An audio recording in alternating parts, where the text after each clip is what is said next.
Hey YouTube, today I thought I'd talk about Axis and is it really worth it? I think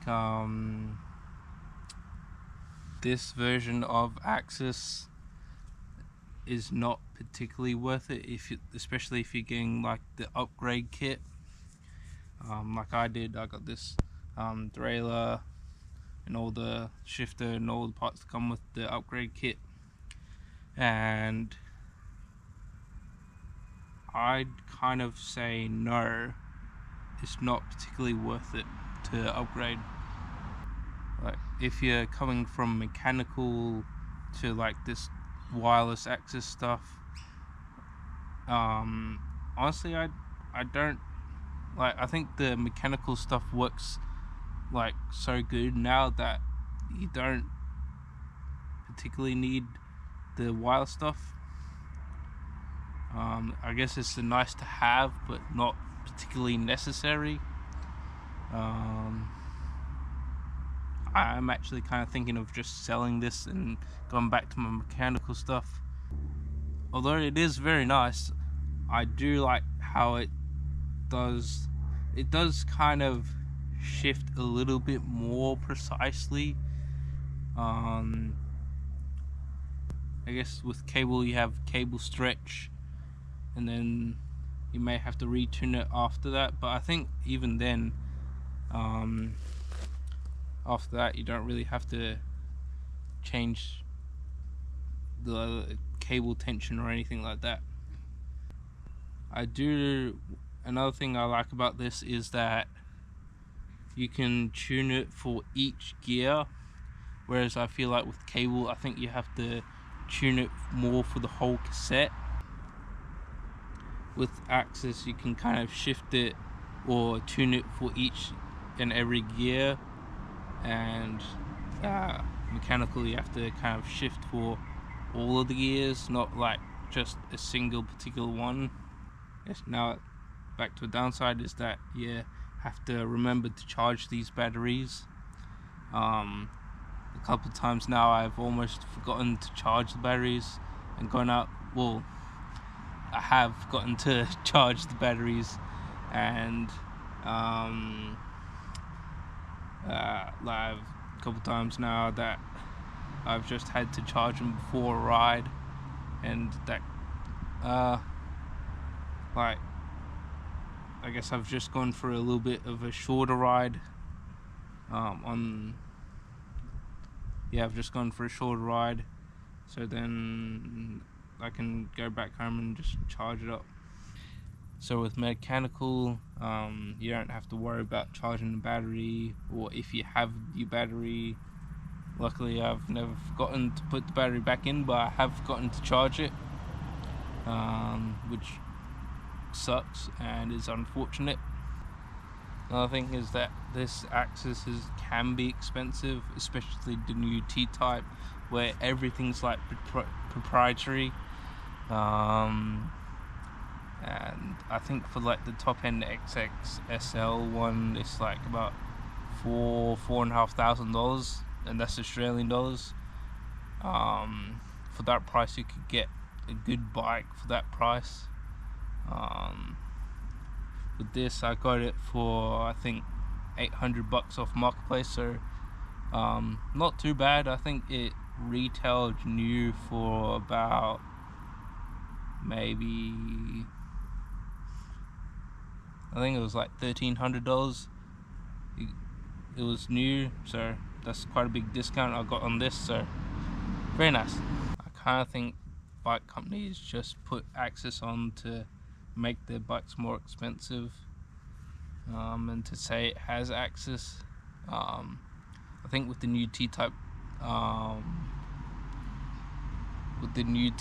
transmission, people have had problems with the battery because it doesn't go up and down like this. It kind of goes like, I guess, horizontally instead of vertically, and people have had problems with the connectors.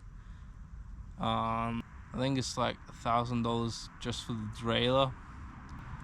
You may want to go up to X01 so you don't have the problem of having the corroded battery connections, although with that it does, I guess you're kind of trading off like price, but for then not having the issues. So I guess in the short term the GX is cheaper, but then in the long term I guess the X01 may be cheaper, because then you don't have to replace battery, derailleurs.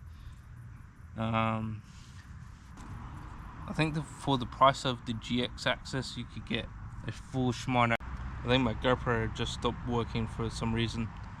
But anyway, as I was saying, I think you can get full XT group set and brakes at the moment for like the same price as GX Axis transmission, the T-type transmission. And that's kind of crazy how expensive it is. About $1,700, whereas XT is like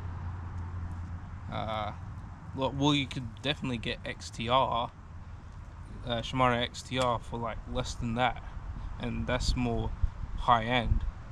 But high-end versus kind of low, high-end mechanical versus low-end transmission, wireless stuff, it's kind of give or take. Do you want to have wireless or more high-end premium shifting? So I think for now I'm gonna keep this X01 Axis. I am liking it, although I think in future I may just sell it and put my old XT mechanical back on. I think real use cases, good use cases for this is if you kind of want to make your trail bike, enduro bike, maybe an XC bike, bar spinnable, or tail whippable. Don't know if that's a word. I guess I just made it up. But if you want your bike to be able to do bar spins or tail whips, then I guess this is, and you still want 12 speed, then this is really good for that. And I guess maybe then it's worth it. But I think maybe for the average rider, you're not gonna really tell a difference with this upgrade kit. At least not this version. I think, yes, it is a lot more expensive, but I'd say the T-type is a little bit more worth it. But still, that's very expensive stuff, and I still kind of say no, it's not exactly worth it. Yeah, so mechanical still works great. Still think it's still relevant to have mechanical around. It's just like that good old reliable kind of thing. And yeah, I think that'll be the end of the video. So I'll see you in the next one. Shred hard, get loose, you.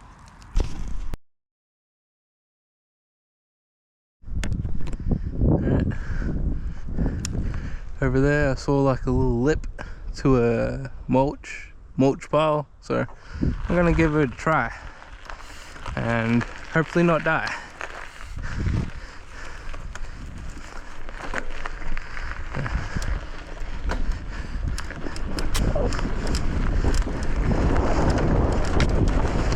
Wow. Ah, shit, feel a little drift. That wasn't too bad, I guess.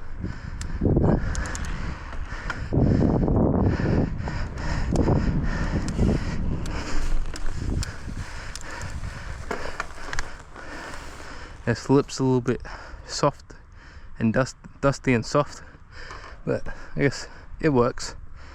It's alright.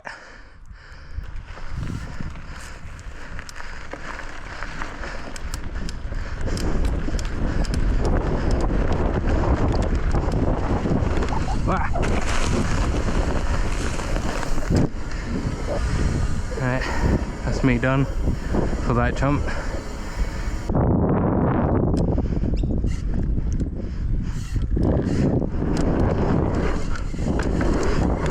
Ah, nope.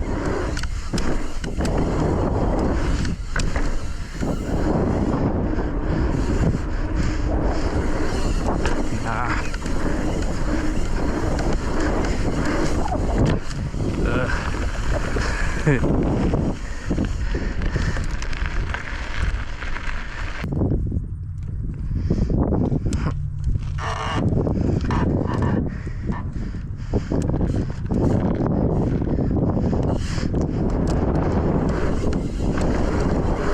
Nope. Ah.